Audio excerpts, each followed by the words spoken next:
बिस्मिल्लाहिर्रहमानिर्रहीम। अस्सलाम वालेकुम। किचन विद पाक फौज में हम आपको खुश आमदीद कहते हैं। तो कैसे हैं आप सब? मैं आप सबकी दुआ से अल्लाह ताला के फजल करम से खैर खैरियत से हूँ।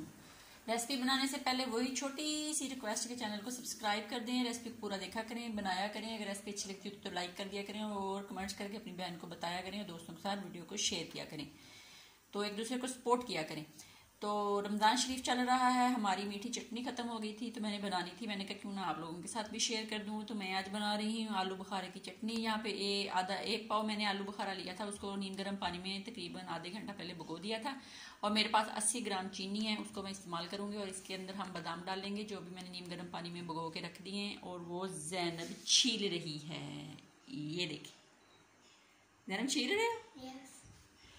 तो यहाँ पे मैंने ये देचकी ले लिया है, इसके अंदर हम आलू बुखारा डाल देते हैं बिस्मिल्लाहिर्रहमानिर्रहीम।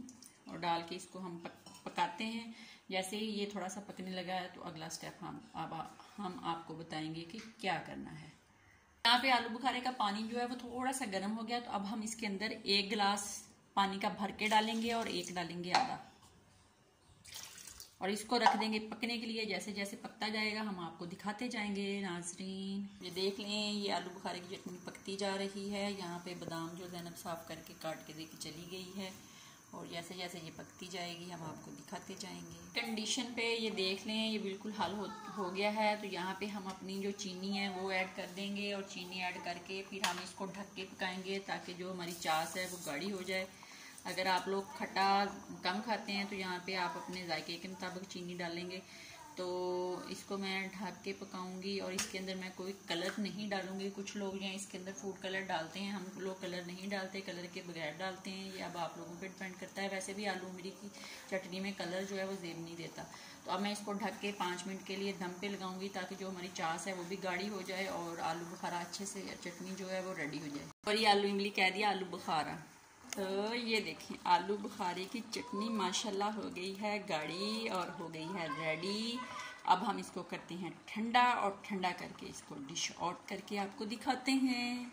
और इसके साथ हम जो बादाम है वो डाल देंगे और डाल के इसको ठंडा होने के लिए रख देते हैं। जैसे ठंडी होती है तो फिर डिश आउट करते हैं। तो ये ले मज़े की आलू बुखारे की खट्टी मीठी चटनी रेडी हो गई है। तो बनाएं खाएं फ्रूट चाट के साथ, दही बड़ों के साथ, बहुत मज़ा देती है। मुझे तो बहुत पसंद है।